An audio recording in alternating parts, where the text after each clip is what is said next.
주변의 사소한 일에도 쉽게 화를 내고 나를 만만하게 보는 사람이 있지 않나요?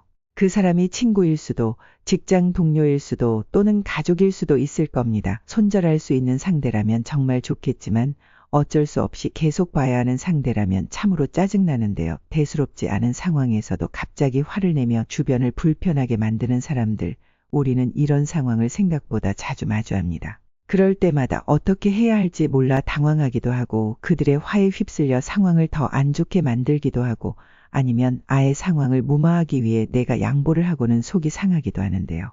이럴 때는 그에 맞게 잘 대처하지 못한 자기 자신에게 화가 나기도 합니다. 오늘 영상에서는 그런 사람들에게 휘둘리지 않고 오히려 여러분이 상황을 주도할 수 있는 놀라운 방법을 알려드리겠습니다. 더 이상 감정의 소용돌이에 빠지지 않고 현명하게 대처하는 법, 지금부터 시작합니다. 화를 잘 내는 사람들의 공통점을 심리학에서는 크게 4가지로 말하는데요. 첫 번째는 작은 일에도 과하게 반응하는 것입니다. 화 잘 내는 사람들은 대개 사소한 일도 큰 공격으로 받아들입니다.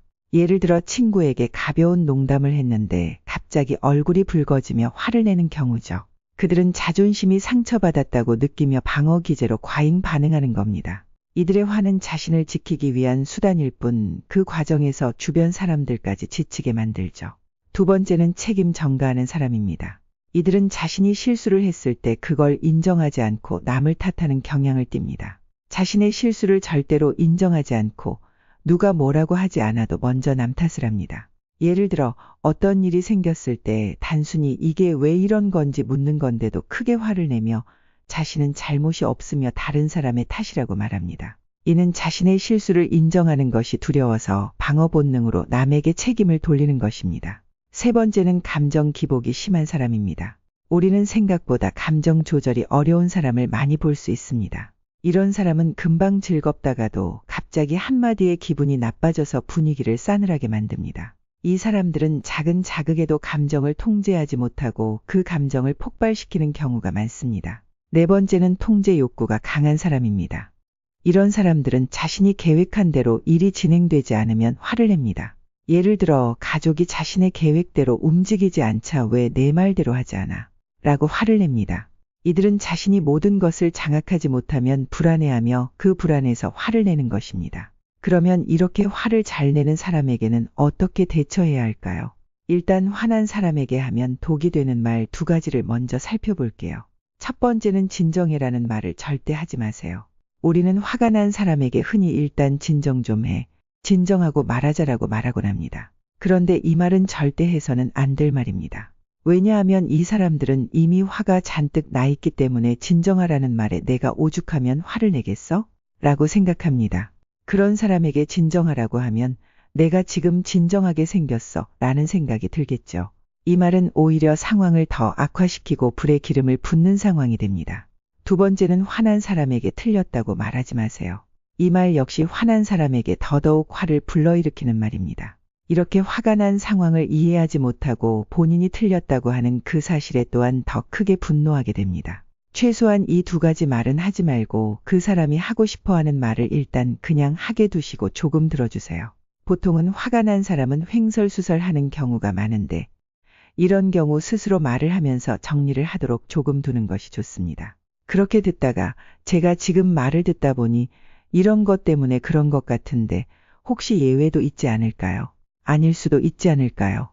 오늘은 그랬지만 특수한 경험일 수도 있지 않을까요? 라고 질문을 던져서 스스로 깨닫도록 해주세요. 다음은 욱하고 화 잘 내는 사람에게 대처하는 법을 알려드릴게요. 첫 번째, 상대의 감정을 인정해주세요. 상대의 감정을 인정한다는 것은 상대의 감정에 동의한다는 의미는 아닙니다. 인정한다는 것은 나도 너랑 같아, 나도 그렇게 생각해가 아닙니다. 네가 화가 나는구나 하고 인정하는 것입니다. 즉, 너의 화난 감정을 알아주는 것입니다. 사람은 화가 나면 생각할 수 있는 이성의 영역이 줄어들고 화라는 감정의 영역이 뇌의 큰 부분을 차지합니다. 즉, 화가 나면 이성적으로 생각이라는 것을 거의 하기가 힘들고 매우 감정적인 상태가 됩니다. 그런데 인정을 받으면 답답하고 화가 나는 감정이 내려가면서 조금씩 생각할 수 있는 이성의 영역이 커집니다. 예를 들어 상대가 다른 사람 욕을 하면서 화를 낸다면 그게 그렇게 화가 날 일이야. 라고 하면 인정받지 못하기 때문에 더욱 화가 납니다. 그런데 세상에 그래서 그렇게 화가 났구나 라고 하면 순간 상대는 그렇지 라고 하면서 화가 한꺼풀은 꺾일 것입니다.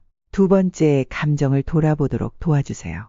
화를 내는 사람들은 종종 자신의 감정이 어디에서 비롯된 것인지 정확히 알지 못합니다.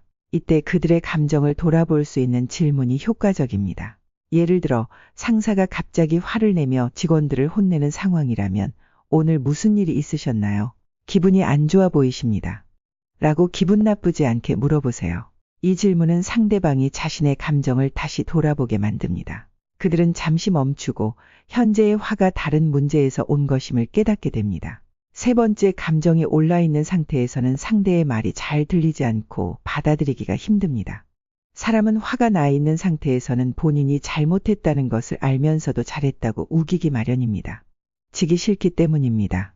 서로의 말을 받아들일 수 없는 상황에서 계속 대화를 하면 각자가 자기 주장만 하고 심하면 하지 말아야 할 말을 하기도 하면서 갈등은 더 심화되기 쉽습니다. 그래서 감정이 격해진 상황에서는 잠시 거리를 두는 것이 현명할 때도 있습니다. 하지만 아무 말 없이 자리를 피하면 상대방은 무시당했다고 느낄 수 있죠. 말없이 자리를 떠나는 것은 상대의 감정을 더욱 격앙시키고 통제할 수 없는 상황에서는 화가 난 사람의 더 큰 감정 폭발을 일으킵니다. 그렇다면 어떻게 말해야 할까요?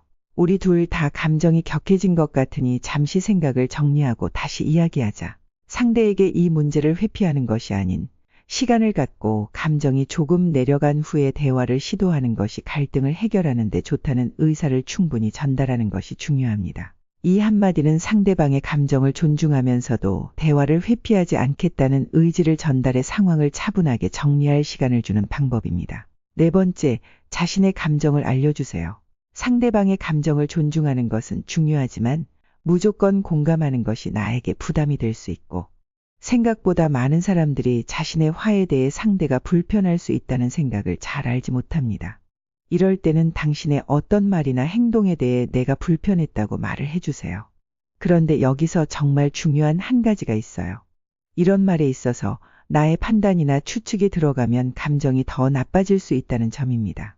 예를 들어 그렇게 말하다니 왜 나를 무시해? 와 같이 말하면 상대는 내가 언제 너를 무시했어 라고 하면서 또 다른 것으로 화가 번지게 됩니다. 무시당했다고 생각하는 건 그냥 나의 생각이고 추측일 뿐인 거죠. 이렇게 나의 생각이나 추측, 판단을 뒤섞어서 말하면 상대는 그 말을 받아들이기가 힘들고 내가 언제? 라는 다른 할 말이 생깁니다. 그래서 객관적인 사실만 말하는 게 중요합니다. 예를 들어 부부간이라면 당신이 내게 이러이러한 표현을 썼는데 그 말을 듣기가 불편했다.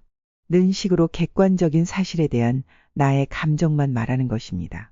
그런데 이렇게 자기 표현을 하는 것이 사실 훈련이 되어 있지 않다면 굉장히 어렵습니다. 나도 모르게 나의 생각과 추측이 들어가고 나에 대해서만 말해야 하는데 어느 순간 상대 이야기를 하면서 상대를 비난하게 됩니다. 그래서 이렇게 자기 표현하기가 힘들다면 최소한 웃지 않아야 합니다. 물론 크게 하하 웃는다는 말이 아닙니다. 미소를 짓는다거나 웃음의 표정을 지으면 사람은 자꾸 선을 넘게 됩니다. 이 정도는 해도 되네 하면서요. 최소한 표정으로라도 그 말에 내가 불편하다는 것을 알게 해야 합니다. 다섯 번째, 감정을 인정하되 해결책을 제시하세요. 상대방의 감정을 인정하는 것은 문제 해결의 첫 단계입니다. 하지만 감정만 인정한다고 해결되지는 않죠. 해결책을 함께 찾아야 합니다. 예를 들어 가족이 어떤 일로 화를 내는 상황에서 내가 걱정하는 부분을 이해해 이 문제를 해결하기 위해 무엇을 할 수 있을지 함께 생각해보자 라고 말해보세요. 이 방식은 상대방의 감정을 존중하면서도 실질적인 해결책을 제시해 문제를 해결할 수 있게 도와줍니다. 오늘 우리는 화를 잘 내는 사람들을 다루는 5가지 방법을 알았습니다. 감정을 존중하면서도 자신을 지키는 법, 그리고 상황을 차분하게 주도하는 법을 통해 더 이상 화내는 사람들에게 휘둘리지 않게 될 겁니다. 혹시 비슷한 경험이 있다면 댓글로 공유해 주세요. 여러분의 경험이 다른 사람들에게도 큰 도움이 될 수 있습니다.